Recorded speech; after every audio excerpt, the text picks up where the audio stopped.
Hey there, my name is James Lee. Welcome to my channel 5149, where I talk business, politics, and society. Guys, are we tired of the Olympics quite yet? Nah, I'm just kidding. There's actually some pretty legit sports that I've never paid any attention to, like canoe kayaking. Like, how are they going upstream? It's incredible. Anyway, in all seriousness, hopefully people have cooled off the Simone Biles dropping out of the Olympics situation by now. If you're a sports commentator, I get it. You know, it's your job to talk about this and dissect it and theorize what it all means for her legacy, for Team USA. But if you're Charlie Kirk, I think it's fair to say that it's inappropriate to call her some kind of sociopath who is helping Russia. So our focus today isn't about Simone Biles or mental health or Olympic glory, but rather we're going to use the Olympics as a jumping off point to talk about something that I think is actually really important, and that's how America exploits talent for the almighty dollar. All talent, not just the athletes. But since the Olympics are still going on right now, we'll start with the athletes. The organizers, the sponsors, they like to perpetuate this narrative that the Olympics are a showcase of human performance and through spirited competition, bring the world closer together. And, there is some truth to that. At an individual level, each athlete's achievement is no doubt very meaningful. For example, when I was younger watching Michael Phelps win all those gold medals, that was an insane performance, and you can't say what he did was an insignificant feat.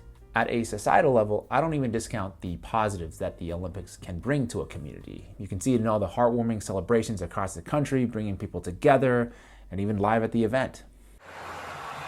Looks sort of like Doc Brown. I mean, he is going crazy. Oh my goodness. Whew, that guy was pumped up. But to the organizers, the people who put the event together, they have a whole different set of priorities. The athletes, they're not the priority, said David Walachinsky, a historian who wrote and updated the complete book of the Olympics. Television is the priority. As usual, like everything else in America, it boils down to dollars and cents.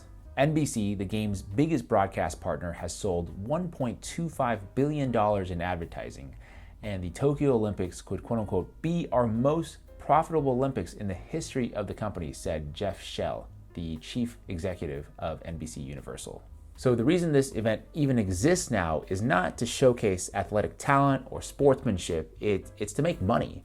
And because of all these conflicting priorities, the athletes can and will never be the priority. Like, why do we even hold it in the summer? It's like nearly 100 degrees there with oppressive humidity. Novak Djokovic, the tennis legend from Serbia, characterized the current weather conditions in Tokyo as quote-unquote brutal. But of course, the organizers had a different spin, saying, quote, with many days of mild and sunny weather, this period provides an ideal climate for athletes to perform their best. That's a bunch of BS. What it boils down to is, no weather pun intended here, is how we leverage these athletes to help us sell more stuff that people may not want or need.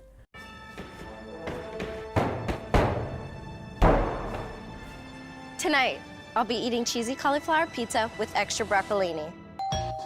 Thanks.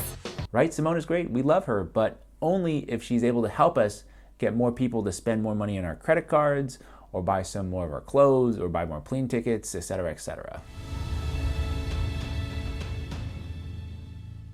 But I get it. They're athletes, and that's a part of how they make their living. We sponsor them so they can play sports for a living, and in exchange, we use them to help us sell stuff. But moving on outside of athletics, where does the rest of our top talent go? Well, according to LinkedIn, the top 2 companies where people want to work are Alphabet, the parent company of Google, and Facebook. I have to admit, when I was growing up, I wanted to work there too. There are 2 major motion picture blockbusters that arguably serve as propaganda for the supposed amazing, groundbreaking, and inspiring work of these 2 companies. And yeah, maybe the initial mission of Google and Facebook were pure.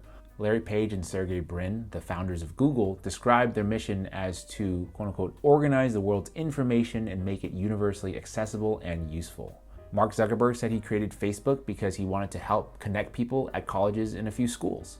Like I said, maybe that's how it started, but now they're both public companies beholden to shareholders, which means that they need to generate greater and greater profits every single quarter. And so despite the original mission of these companies to connect people or to make information more accessible, of course, they still do that. But both companies are now backbones of the advertising industrial complex, which means that America's top talent is essentially going to two companies that now exist basically to sell you a Coke, some sunglasses, or whatever else you didn't know existed or didn't think you wanted, but now market it to you as something you really need. What I'm seeing in today's society is that consumption, endless consumption, makes the whole world go round and round. Companies that start out with the mission of creating value for society through innovation no longer prioritize innovation or create any value at all. I mean, look at Apple. There's no innovation. Their whole business is predicated on trying to get you to buy a new phone, and then a year later, another phone that's pretty much the same as the one you already have, and then something for your wrist that functions as a phone, and then something for your ears, so you can talk on the phone without doing this. I struggle to see how that's innovation. In the name of consumerism or profit maximization or whatever you want to call it, the business models of a lot of America's top companies have basically been disconnected and separated from the mission of the company itself. I guess the point that I want to make is that instead of incentivizing our best and brightest to work on problems that we face together as a society, things like housing, water, sustainable energy, we've glorified companies like Facebook, Google, and Apple, companies that exist nowadays to sell you crap that you don't really need just to make Wall Street happy. And if we've created a society that basically funnels our people, our top talent, into work that tries to convince people to buy more and consume more, what's going to be left of this earth? And if we've created a society that prioritizes money above all else, instead of maybe other things like harmony, happiness, and freedom, what kind of society do we actually have left? Those are my thoughts for this week. Thank you so much for watching. I'm curious to hear what you think, so please comment in the comment section below. Also, before you leave today, please do me a solid and hit that like button and share this video with your friends and family if you've enjoyed it. If you want more videos, please subscribe, hit that notification bell icon. As always, thank you so much for your time, and I will see you next week.